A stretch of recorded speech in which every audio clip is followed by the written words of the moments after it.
July was a month for the books for the United States.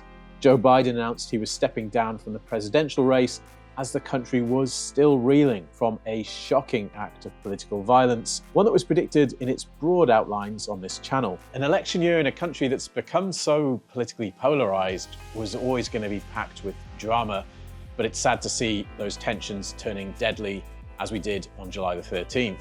And unfortunately, astrology suggests that there's more drama to come in August, albeit hopefully of a different kind. The middle days of the month will be marked by a powerful configuration of planets that will reach a climax around the 19th of August, which happens to be the day of the beginning of the Democratic National Convention, when the party will choose its candidate to take on Donald Trump.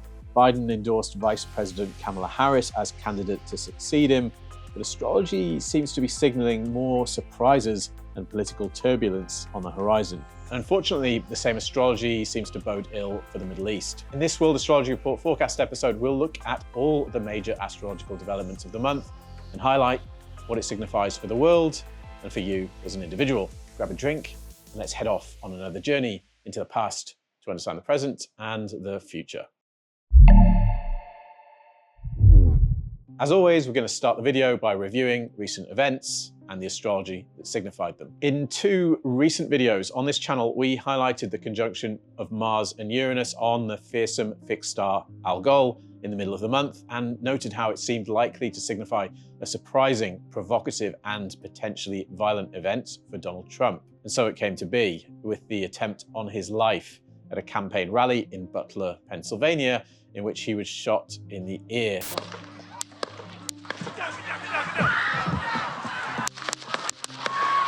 Algol represents the head of the Medusa and can be related to decapitations. And as one World Astrology Report member astutely pointed out to me in our recent live stream, Trump came very close to being shot in the head. Unfortunately, an innocent bystander did lose his life in the event, and the shooter himself was also killed. In early June, there were elections for the European Parliament, which commentators have been struggling to make sense of. Many outlets said there was a shift towards the hard right, but the overall picture is quite complicated. Later, in France, despite fears that Marine Le Pen's hard-right National Rally Party was set to take power, the hard-left New Popular Front Alliance won the most seats in that country's election. What to make of this astrologically? Well, the general picture seems to be one of chaos and fragmentation, and a shift in support away from centrist parties to those on the margins of politics. And this all looks to me like Pluto in Aquarius, which signifies dispersals of power away from the center and towards the margins. And that power seems to be going both to the left and the right. This was even true in Britain, where the center-left Labour Party ended 14 years of Conservative rule with the election of Keir Starmer as Prime Minister in a landslide. This might look like a victory for the center, but the result doesn't tell the whole story. The two largest parties, Labour and the Conservatives, won the lowest combined share of the vote since 1945. Britain's first past the post electoral system meant that Brexit leader Nigel Farage's populist Reform Party won 14% of the vote, but it gained just 4 of the 650 seats up for grabs. So the story, in my opinion, is one of fragmentation and a declining centre. I also said I'd be keeping an eye out in June and July for suggestions around what the conjunction of Saturn and Neptune in February 2026 might bring, particularly as it pertains to Russia, which strongly resonates to this cycle. And there were a lot of developments around the war in Ukraine, sending curiously mixed signals. We saw stories that gestured towards a desire for peace, and others speaking to an intensification, an expansion of the conflict. What to take from all this? Well, to me, this suggests that the war will likely end during the period when these two planets are in conjunction. But that could take us well into 2027, which is when Saturn will move out of range of conjunction with Neptune. I'm working on some content right now on this subject with a very special guest you know well on this channel, so watch this space. On Friday the 19th of July, we saw an enormous worldwide systems failure that has been called the largest computer outage in history. A fault in cybersecurity software CrowdStrike installed on corporate PCs led to blue screens of death across the planet, taking everything from banks, airlines, telecommunications companies, TV broadcasters, to supermarkets offline. The outage came as Mercury, the messenger, applied to square the malefic Mars-Uranus Algol conjunction that you've heard so much about recently. Reports say it will take weeks for the problems to be fixed. So this outage is clearly setting up the coming Mercury retrograde, which we'll talk about later in this episode. But the outage also came as a remarkable full moon in the last degree of Capricorn began to form. Last month, I pointed out how unusual this moon was and how the moon would be conjunct Pluto in Aquarius and configured to the other two outer planets and Mars. I said I thought that larger global storylines unfolding in the world could somehow come home at this time. And for millions upon millions of people around the world, they really did, in the form of a vivid reminder of the vulnerability of digital systems and the global network. In the full moon chart, the moon and Pluto straddle the boundary between Capricorn and Aquarius, between the old and the new, invoking the figure of the two-faced god Janus. Janus looks forward and back. Perhaps as our reliance on digital tech grows ever deeper, we should remember to keep one foot in the traditional earthy systems of the past. It seems to me that we've been given a stark warning here about the fragility of digital technology and the future that the corporate world seems intent on creating. It's a good moment to ask, is it really smart to have all our eggs in the digital basket? And one last thing, the Capricorn full moon had more up its sleeve, because that was the day that Joe Biden finally bowed to pressure to drop out of the presidential race. The themes of the past and the future, the old and the new, Janus, the two-faced god, leapt out here as a senior politician bowed out and endorsed the candidacy of his much younger vice president, Kamala Harris. If you're enjoying this video so far, then please do click the like button and let the YouTube algorithm and me know that. And if you're keen to avoid missing future episodes, then hit the subscribe button and even enable notifications so YouTube alerts you when I drop a new video. And if you really enjoy what I do here, then there's something else you can do, which is sign up as a member of World Astrology Report at worldastrologyreport.com. But why would I do that, I hear you ask? Well, besides supporting my work, you'll get access to a growing library of exclusive content. Because all of my episodes, since I launched the members site, have had exclusive members-only versions with juicy additional material.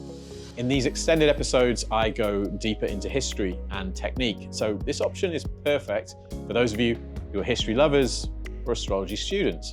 For example, in the extended version of this very episode, which you can watch right now on the site, I present some original research into the last 20-year cycle of Jupiter and Saturn, which you can't, to my knowledge, find anywhere else. There's a Jupiter-Saturn square coming this month, so understanding how this cycle works will help you to understand what the current astrology means and what's happening in the world. Signing up also gives you access to the War Room, a private forum hosting a growing community of fantastic astrologers and all-round interesting people who are discussing the things I talk about on this show and the astrology of the world as it happens. The advantage of a forum is that, unlike here today, gone tomorrow social media, it's very easy to find old discussions on interesting topics and read and learn from them. In other words, on the forum, we're building a library of knowledge that you can get access to. And last but not least, you will also get access to regular live streams. We've held 2 so far. They've been great fun. You can watch them both in full on the website right now. The latest featured a special presentation on the Saturn-Neptune cycle, which once again will tell you a lot about the astrology of this current moment and the state of the world. Remember, you can always just sign up for a month, and if you're not feeling it or you just don't have time to keep up with it all, then you can cancel at any time. That said, signing up for a year will save you 20% on membership, so there's always that. Thanks for listening. Now, at the top of the month, we'll see a new moon that may have implications for a certain former president of the United States. And it's not the one you're probably thinking of. On August the 4th, we'll see a new moon at 12 degrees and 34 minutes of Leo, sign of the sun. Leo is the sign of visibility, centrality, and the expression of the authentic spirit. And I have to say, I like this Leo new moon. It's making a sextile with a bombastic, enthusiastic, screw it, let's go for it, Mars-Jupiter conjunction in Gemini. Like solar eclipses, new moons signify new beginnings, but on a smaller and less dramatic scale. So if you're able to identify your Leo whole sign house, that's the part of your life that's set for the birth of something new, both around the time of the moon itself and over the course of the month it initiates. So look out for an emphasis on Leonine themes around this time: leadership, visibility, creativity, and the expression of the authentic self. The sextile for Mars-Jupiter tells us that it's a good time to throw caution to the wind a little and be bold. Now, at a mundane level, if we look at the astromap for this moon, we can see that it will be rising through large swathes of North and South America and on the midheaven in Central Europe and all the way through Africa. So it's a little hard to narrow our focus here, but I'll be looking out for news around solar figures and themes in these places. Interestingly, former President Barack Obama's sun is at the degree of this new moon in his 7th house of partnership. So this could suggest greater visibility for the Obamas around the time of the moon and in the month and even the year that follows, because this will be baked into his solar return. I can see the potential for Obama visibly playing an influential role in steering the party through its current leadership crisis, which we'll be talking more about later in this forecast. If we add Mars lines to the astromap, we can see places where we might expect to see violence and conflict. I note that Mars will be on the midheaven at the time of this lunation in parts of Latin America. Now, you can see that Venus is in the last degree of Leo in this lunation chart, which means it's just about to move into Virgo. And so we reach that time of year in which the planet of unification and harmony is in the state of debilitation we astrologers call fall. On August the 5th, Venus will ingress into the sign of Virgo, where it will remain until it enters its home sign of Libra on August the 29th. Venus is a planet that seeks to unify disparate elements. This is why it's the planet associated with love, relationships, beauty, sex, and the arts. It governs the forces of attraction. But Virgo is a sign of keen discernment and of the critical faculties. The image of the sign is that of a maiden holding an ear of wheat. This gestures towards the harvest, when there's a need to sort the wheat from the chaff. Virgo is very conscious of what can be improved and seeks to perfect itself and the world around it. That often critical mode of being isn't ideal when it comes to the unifying impulse of Venus. And so Venus in Virgo natives can tend to be picky in their relationships and with their partners. Nobody's perfect, but Venus in Virgo natives know that better than most. That said, they often have a genius for form, efficiency, attention to detail, and discernment in the arts.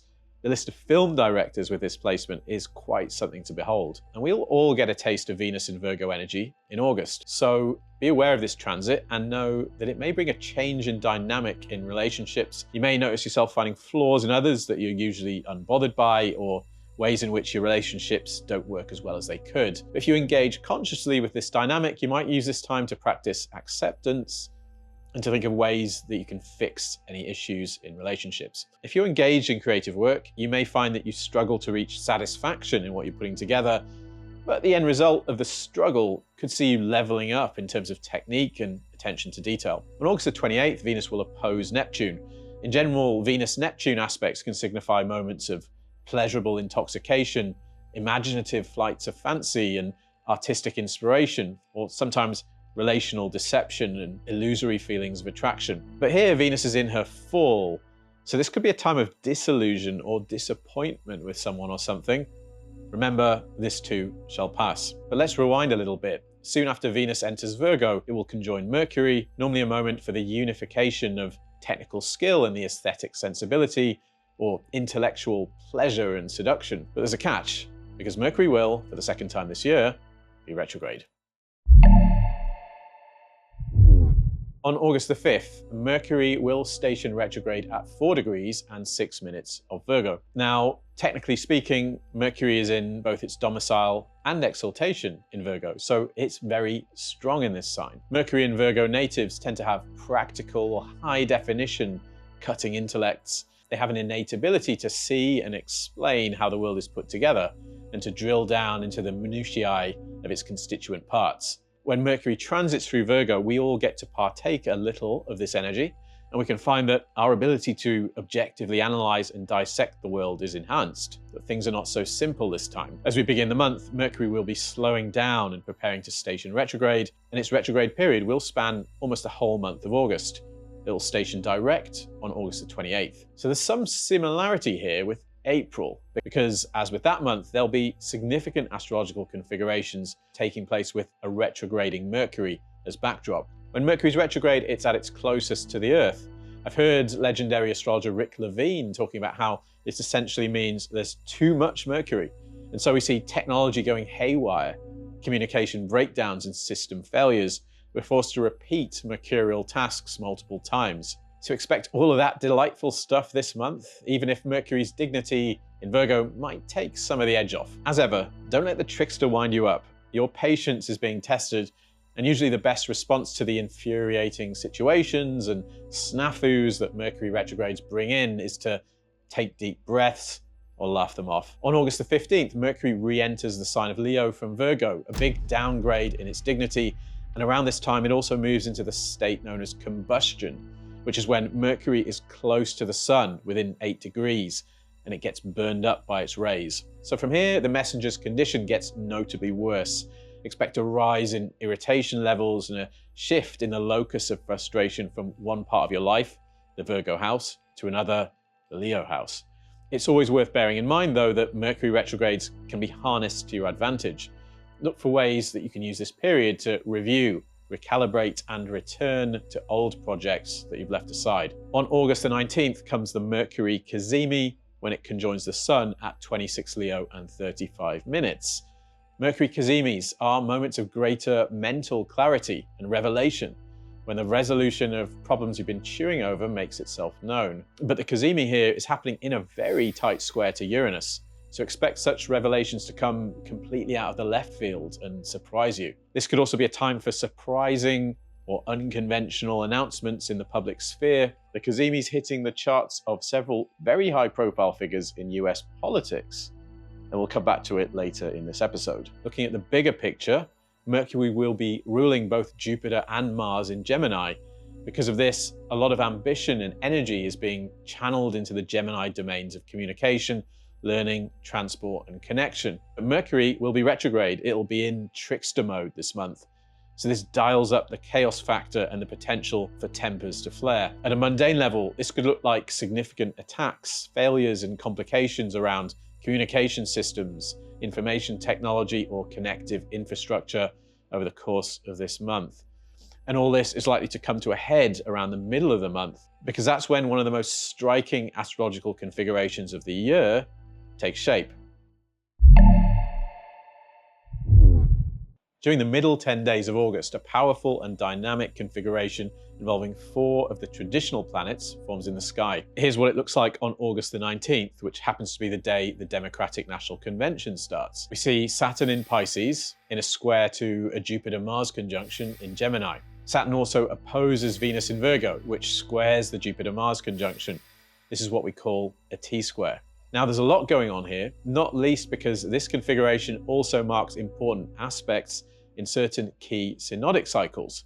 These are cycles involving pairs of planets. So before we consider the T-square in its totality and what it might mean for American politics, we're going to tease apart and consider those individual cycles and aspects. Firstly, Mars and Jupiter will conjoin in Gemini on August the 14th. Normally, this is a bombastic and often very positive combination of planets. Mars signifies action and assertiveness, and here those factors merge with the optimism and expansiveness and ability to bring people together that we associate with Jupiter. Mars-Jupiter is often seen in the natal charts of inspiring leaders and crusaders of various kinds. But there's a catch, because this time it'll be squared by Saturn in Pisces. So there's actually a lot of friction here. Someone or something is resisting the confident urge to charge forward and trying to put the brakes on. Now, on August the 16th, Mars and Saturn make their exact square. This is the waxing square, the first square, of their current 2-year cycle, which began with a conjunction in Pisces in April this year. Around this time, we saw an exchange of attacks between Israel and Iran, and things got very tense in that already war-torn part of the world. The worrying thing with this square is the expansive presence of Jupiter, which is in Gemini, a sign in which it's debilitated. Jupiter is not always a benefic influence, and here it could serve to actually expand the friction that Mars and Saturn are promising. So I think we have to be prepared for the potential for high tension and possibly violence between Israel and Iran at this time. Perhaps they could engage each other directly, or this could manifest as an expansion of the conflict between Israel and Hezbollah, who are already regularly exchanging attacks. The nodes of the moon in the 2 charts I have for Iran are found at 17 Pisces and Virgo, which seems to confirm that the country is implicated by this astrology. The astro map for the Mars-Saturn square shows that the planets will be close to angles across the Middle East at this time, and it's also flashing warning signals around Sudan, where a civil war that hardly anyone is paying attention to is raging. It's one that's displaced more than 8 million people so far. But there's another crucially important synodic cycle reaching a key moment at almost exactly the same time, the Jupiter-Saturn cycle. The current 20-year Jupiter-Saturn cycle began in December 2020. On August the 19th, the first of 3 squares between these 2 planets will go exact. They'll make a second square on December the 24th this year, and a third and final one on June the 15th, 2025. Now, the Jupiter-Saturn cycle formed the foundation of traditional historical astrology. Since Jupiter and Saturn were the 2 most slow-moving planets, they were said to represent the ruling echelons of society, and their synodic cycle was said to speak to the fate of rulers, dynasties, and prophets. And it still does, even though we have more planets in our toolbox that also speak to these themes available today. So the Jupiter-Saturn cycle is about politics, the economy, and governance.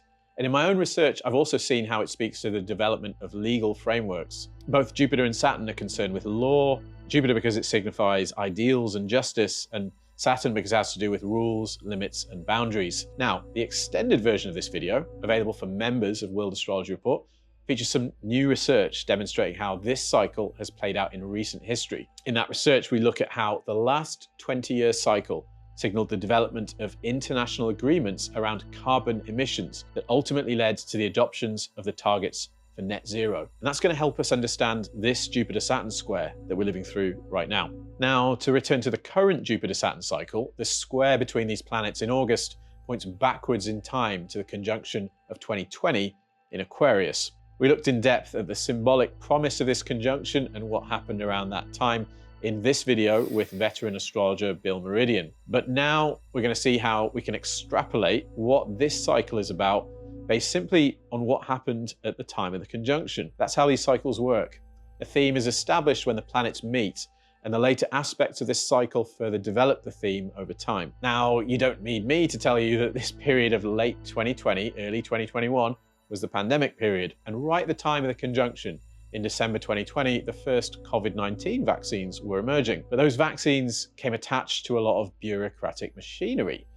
In many countries, if you wanted to be out and about, you needed to prove that you'd taken a vaccine by displaying the QR code on your certificate. And this also applied to international travel. All of this was highly Aquarian. Aquarius is a sign that has to do with new technology and societal systems. That bureaucratic machinery is seemingly lying dormant right now, but I suspect we'll see its return over the course of this Jupiter-Saturn cycle. And also, August will see only the first of 3 Jupiter-Saturn squares, the last one coming in June 2025. Remember that we work with orbs when doing this cycle work, so we don't necessarily expect events to take place at the exact squares between the planets, although that's certainly possible. But in general, world events are indeed lining up with what I think this cycle promises. In May this year, negotiators failed to reach an agreement over the WHO's International Pandemic Treaty, mostly because of concerns over the IP rights of big pharma companies. A new deadline for agreement of the treaty has been set for May 2025, very close to when Jupiter and Saturn will make the last of their 3 squares. So I think these squares are signaling the period when this treaty will be hashed out and potentially agreed. What it will commit states to is another matter, of course. I also think that this coming year will see the implementation of many of the tools of governance, or to put it another way, control, that emerged or came to greater prominence during the pandemic. One of them is universal basic income, the idea that every citizen of a state should receive a standardized regular payment from the government. The COVID period saw governments making direct payments to entire populations in ways we haven't really seen in recent times. This led to a lot of talk of the possibility of implementing UBI on larger and more permanent scales. Here's a paper published in Nature in March 2021, arguing that COVID had increased support for UBI. And here's a story published by New Scientist on December the 16th, 2020, just 5 days before the exact Jupiter-Saturn conjunction. I wouldn't be at all surprised to see UBI being either implemented or perhaps formally planned in more states over the coming year. It's also a theme that fits symbolically with Pluto in Aquarius, the distribution of power in the form of money to the people. Bear in mind, though, that UBI could easily come with strings attached. Another related theme is CBDCs, central bank digital currencies. These are completely digital currencies controlled by central banks, and they are looming large on the horizon. And a lot of people are worried about them for the simple reason that a 100% CBDC financial system would, firstly, enable governments to know every single transaction that you make, and secondly, it would potentially give them a level of control over individuals and the economy as a whole that we can hardly imagine right now. CBDC proponents will tell you this is all about nice sounding things like financial inclusion, and they'll make promises that they won't be used for the purposes I mentioned. We'll know if that's really true or if the CBDC agenda is indeed really about control by looking at what happens to cash. I don't think digital currencies are that much of a worry so long as cash exists alongside them. But looking at what's happening in places like Australia right now, the omens aren't promising. One more thing to note is that the transitional period of the Brexit agreement ended on January the 1st, 2021, less than 2 weeks after the exact Jupiter-Saturn conjunction. So I wonder whether the UK's formal relationship with the EU or with other major trading blocs will be changed over the course of these Jupiter-Saturn squares. Perhaps the new Labour government will seek to deepen the UK's ties with the EU in ways that fall short of formally undoing Brexit. Now, bear in mind that the Jupiter-Saturn cycle themes I've brought up here won't necessarily come up in obvious ways at the exact square, although they might. But keep an eye out for them as they develop over the course of the coming year and into the middle of 2025. Now, as we've seen, the Jupiter-Saturn square is just one component of a powerful configuration that's forming in the middle of the month. And as Robert Weinstein and I laid out in this recent video, it happens to be forming right at the time of the Democratic National Convention. Here's the August T-square in its full glory. As you can see, we have Saturn in Pisces opposing Venus in Virgo, both of which square a conjunction of Jupiter and Mars in Gemini. It's called a T-square because the planets are, you guessed it, laid out in the shape of a T. In his excellent book on astrological configurations, Discover the Aspect Pattern in Your Birth Chart, astrologer Glenn Mitchell has this to say about T-squares. A T-square suggests simultaneously pronounced strength, an overemphasis and imbalance or deficiency. Mitchell adds that they can result in, quote, a powerful release of energy. And this one is happening entirely in mutable signs, which gives it a bigger injection of dynamism. We've looked already at what Mars, Jupiter, and Saturn are doing, but Venus will also enter the chat, so to speak. On August the 19th, it will oppose Saturn while also squaring Mars and Jupiter. As we've seen, Venus is already debilitated in Virgo, so it will already be having trouble creating the unity and harmony that it naturally seeks. But here, Venus is being blocked by Saturn, while also being stimulated or agitated or goaded into action by Mars and Jupiter.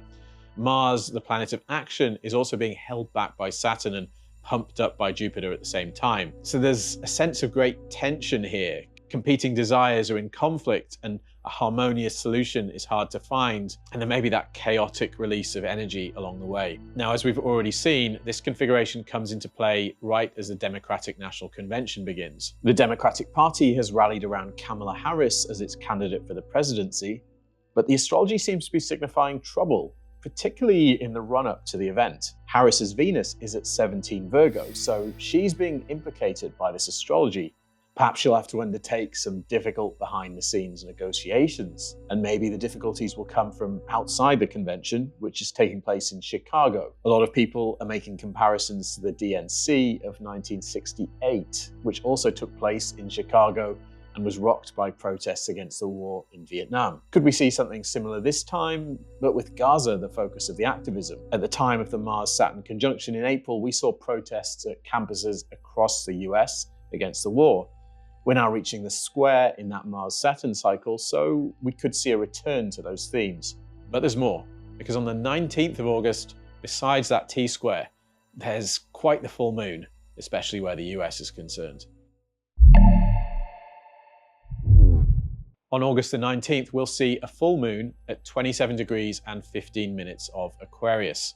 Full moons mark culminations and revelations. The light of the sun has poured into the moon, energizing it to its limit. So full moons are times when emotions run high, And this one is particularly fascinating for several reasons. Firstly, it's in a very tight square to Uranus at 27 degrees and 11 minutes of Taurus, just 4 minutes away. So this is a highly Uranian full moon, one that promises surprise, disruption, revelation, and the swift turning of tables. And secondly, it will be very closely conjunct the moon of the Sibley chart for the United States itself. As you can see, the Sibley moon is at 27 degrees and 10 minutes of Aquarius, just 5 minutes from this full moon.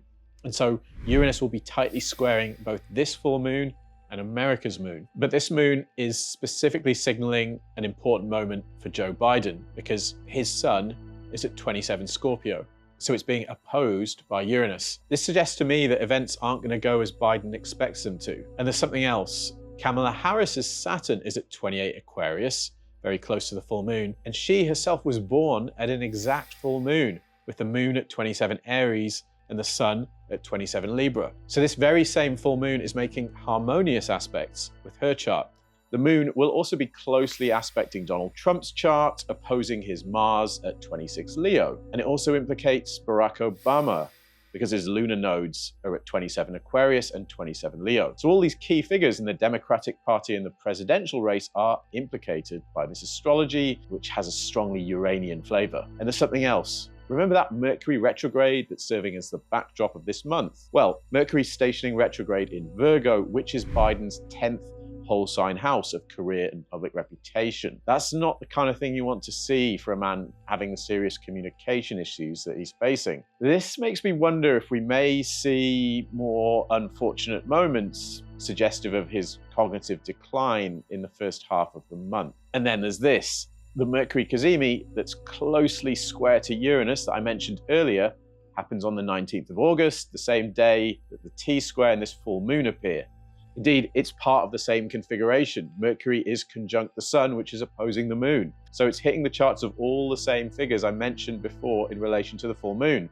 It's everything all at once around this time. Putting it all together, I wonder if there's some kind of shock announcement here that changes the shape of the presidential race. And I think there are more big surprises left around the story of Joe Biden's presidency. His Republican opponents are demanding he step down as president, arguing that if he's not fit to stand for the position, he's not fit to run the country. And I actually wouldn't rule something like this out, since it would make Harris president, allowing her to take on Trump, boosted by the prestige the position entails. The T-square could be representing difficult behind-the-scenes negotiations about all of this in advance of the convention, with Obama playing an important role. It's very difficult to forecast with such complex Uranus-influenced astrology, but as always, where Uranus is concerned, expect the unexpected. Regards the presidential election itself, I'm waiting to see who the final candidates are before doing a full analysis of who I think will win. But as I explained in the extended version of this video with Cryptodamus, I think the Uranus square with the Sibley moon marks this period as being of particular significance for women. And so I'm weighing this as one factor that leans in favor of the US electing its first female president. It could be Kamala, it could be someone else. Now, if we look at the astro map for this moon, we see that it's also highlighting West Africa, Central and Eastern Europe, and parts of India and China. And if we add Mars, it's telling us that there's potential for disruption or violence in western parts of China and Southeast Asia around the time of the full moon and during the 2 weeks that follow it. So that's the most turbulent astrology of the month. And now it's time for a change of pace. On August the 22nd, the Sun will enter the sign of Virgo, bringing Leo season to an end and opening Virgo season. Virgo is a mutable earth sign ruled by Mercury, the messenger. And when the Sun is in the mutable signs, one season is in the process of turning into another. With the Sun in Virgo, summer is turning into autumn, or the fall, as many of you will call it. Now, each sign can be seen as a corrective of the previous one. And this is very true of Virgo and Leo. In its pure form, Leo radiates creative power, but it lacks an objective sense of the world around it. And it can be overly pleased with itself with an inflated sense of its own significance. Virgo seeks to correct that. It pays careful attention to its surroundings and hones its skills and understanding. So as a mutable sign, Virgo looks back to the previous one, Leo, but it also prepares for that which is coming, Libra, a sign focused on relationship and one's place and role in society. Virgo prepares carefully for this new impulse, as if in apprenticeship. Another way to see Virgo is that it's the sun sign that comes before the autumn equinox, the moment when the days and nights are of equal length. From here, darkness overpowers light. And so this is the moment of the year symbolizing the descent into the underworld. And what happens when we reach the underworld, according to many traditions? Well, we're judged.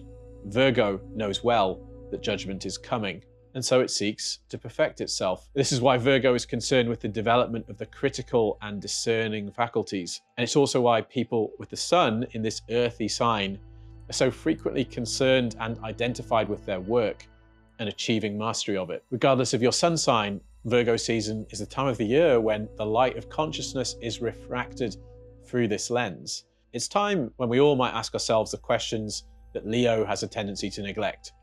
Where am I lacking? How can I improve? And how can I better serve those around me? Now, before the month ends, there's one final shift I want to tell you about. On August the 29th, Venus will enter the sign of Libra, its domicile. This transition is a big shift because Venus goes from being in its sign of fall, Virgo, to a sign in which it's completely at home, the sign of the scales. This is good news. Libra is a sign concerned with being in relationship and with the individual's role in the greater whole of human society. When Venus is in this sign, those things that lie within her realm flow easily once again. Suddenly, those quibbles with others that may have come up during her transit through Virgo don't seem so important or fair anymore. Venus in Libra is auspicious for undertakings involving the arts, socializing, relationships and agreements, and legal matters. Check the whole sign house of your chart that Libra represents. All things being equal, Venus entering this house should bring good fortune to this part of your life, often by greasing the social wheels. It's a time when friends and Venusian figures provide you with blessings or come to the rescue. We saw eclipses in that sign in October 2023 and March of this year. In the part of your life governed by Libra, agreements, balances, and understandings may have come out of whack. Perhaps you've had to make difficult readjustments and renegotiations. With Venus in Libra comes the opportunity for healing in these areas. She won't be able to completely undo the changes that came with those eclipses, but she'll likely offer sweet compensations and succor to soothe the wounds. So that's it for this month's forecast. I wish you a wonderful month, and I'll see you again on this channel very soon.